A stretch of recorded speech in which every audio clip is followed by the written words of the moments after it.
Hi friends, it's Sarah from rufflesandrainboots.com, and today I'm sharing something different, Halloween Dollar Tree crafts. If you'd like to make them, boop, just stick around. It'll be fun. As always, please give this a like. It'll help my self-esteem, but also with the algorithm. So the first craft is super quick. It takes less than 3 minutes. I'm using 2 pre-made Dollar Tree pumpkins, fishnets, and then I'm going to use some black paint over there and some scissors. So I'm going to pull out the stems but keep them, and then I'm going to widen the hole in the middle of both of these pumpkins. So I'm not going to paint mine. You can, but I want to use these year after year, so I'm just going to make the hole a little bit bigger.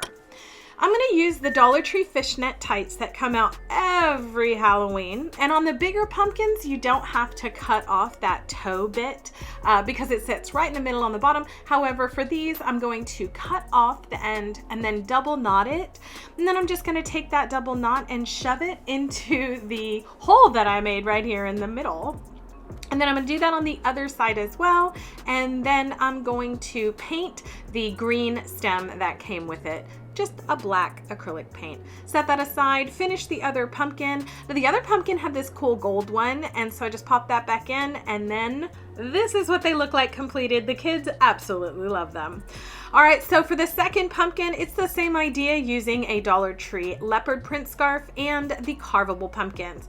I just took out the stem, made a bigger hole, and then for this one, my daughter loves leopard print. I don't know why, she's just obsessed with it. So for this one, not all of the scarves are the same width all the way down. So if you get a scarf like this where it's kind of wonky, just cut it in half and then pleat it as you put the scarf in the middle hole that you cut.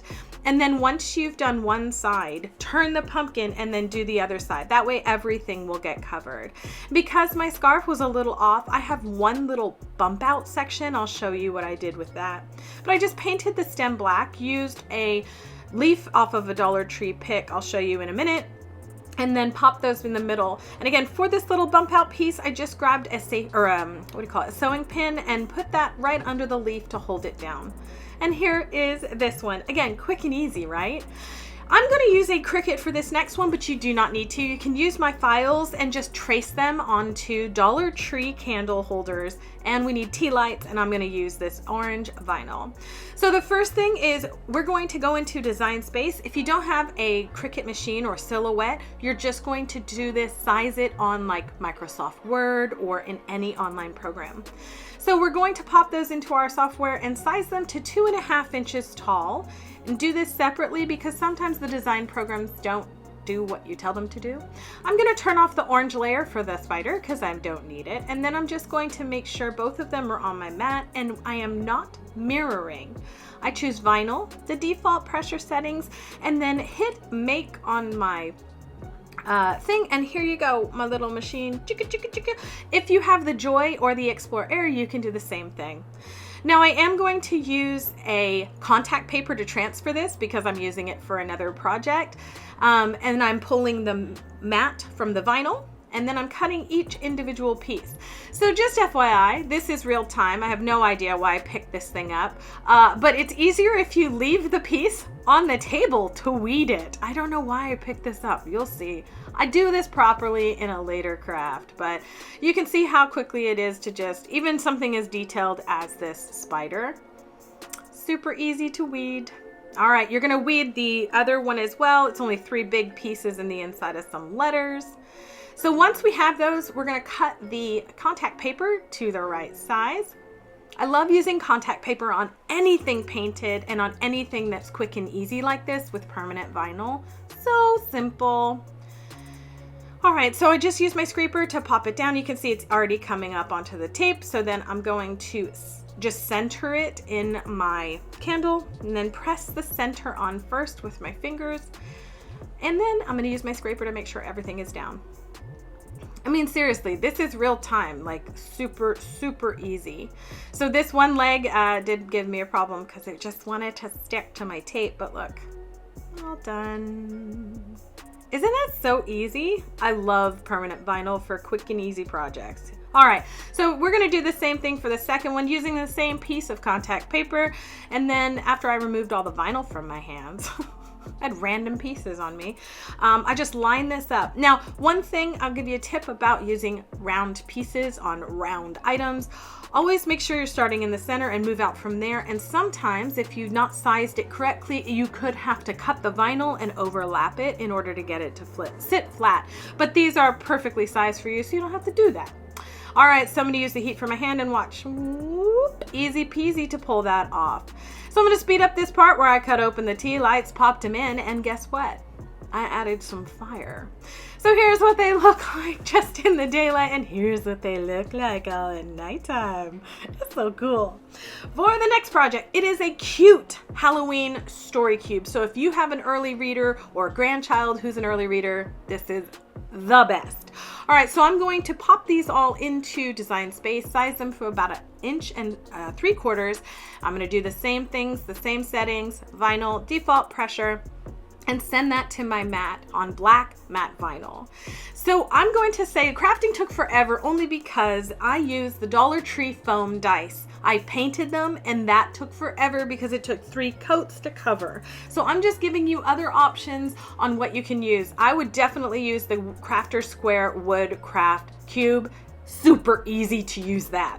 But if you're like me and a glutton for punishment, grab the dice, paint them with a chalk paint or a gesso, something that's a little bit darker. You can see 1 coat's not gonna do it, 2 coats didn't do it. So for me, I used 3 coats on this.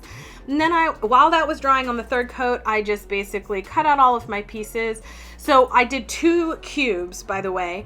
And the first one I did not let cure and it came up even with contact tape. So if you do this, if you do make this and you're using the cubes, let it cure for overnight or something.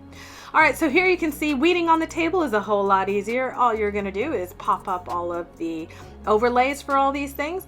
And now one tip I'll give you when you're weeding really thin pieces like this skull or the vampire, always start with those because then you can hold everything with your pick and then pull everything up. So you can see here, it's super easy. Again, because I've painted something, I'm gonna use contact paper as opposed to any transfer tape. So I'm just gonna cut it to about the size of my pieces, scraper it on, pull off the backing, and then, here you go.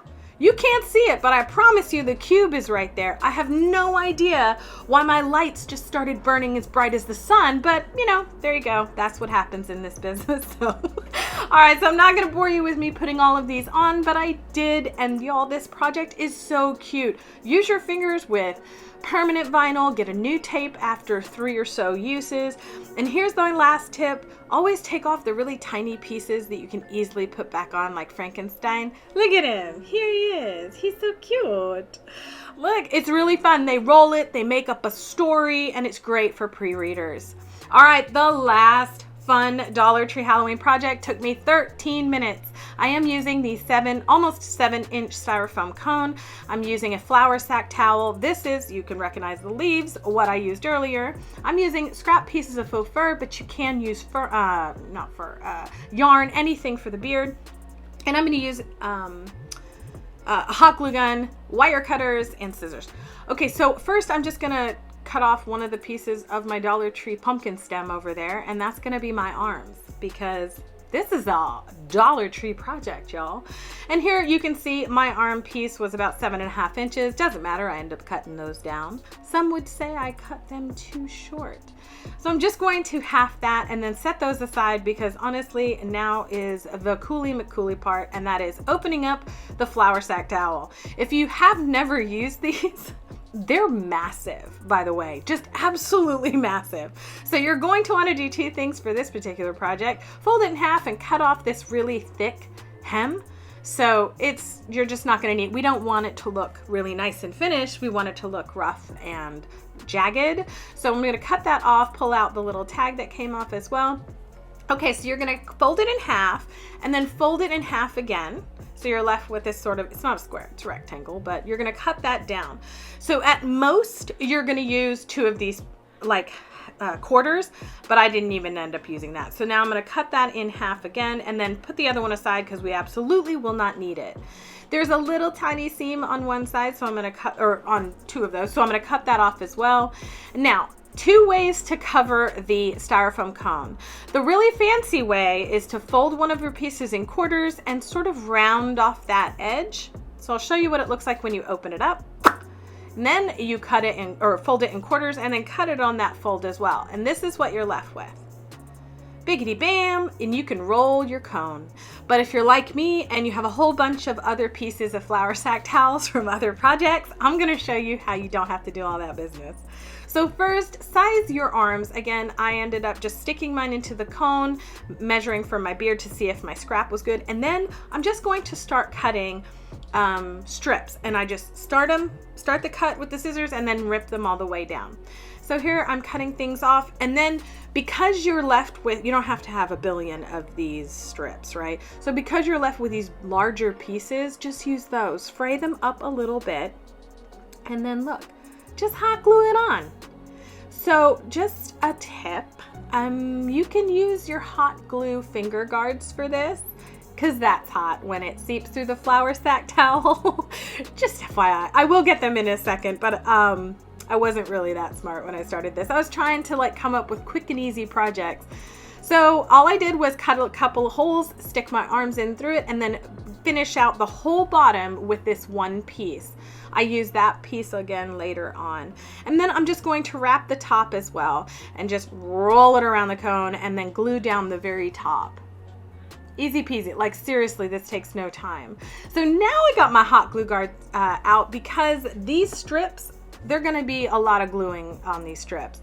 I didn't even wait for the paint to dry, but I didn't wanna have to cover the arms so much because I was using a dark brown that I painted them and then got paint everywhere. So either wait for them to dry or just cover them up. All right. You can see there's white paint all over my hot glue guards already, but all I'm doing is just wrapping these around and gluing them down in random places. Again, Dollar Tree, there's so many fun things you can do. Halloween is not something we decorate like over the top for, like, okay, maybe I decorate over the top for Christmas, but for Halloween, I don't. And so I want quick, easy projects. So you can see for the arms here, I'm just gluing them halfway in place and then taking the rest of the strip and just wrapping it around wherever I can. Like seriously, there's not a lot of rhyme or reason. I repeated with the second arm and then added the strip of already cut faux fur, and then I'm going to use a bead for the nose. So this is about a 1/2 inch bead, and I'm going to put the little hole at the top because I'm going to end up covering that with, yep, a strip. I ended up covering it with a couple of strips and just wrap those all the way around the body. This is it. Like, this is the whole craft. I put a little piece of the gauze right through the beard, like it, you know, was growing out of there. And then this is him. He's super tiny. He's only 7 inches tall, but he was super fun. Let me know down in the comments below which one of these was your favorite project. I think that leopard or the candles may be my favorite. As always, thank you so much for being here. Please like and subscribe for more crafty fun.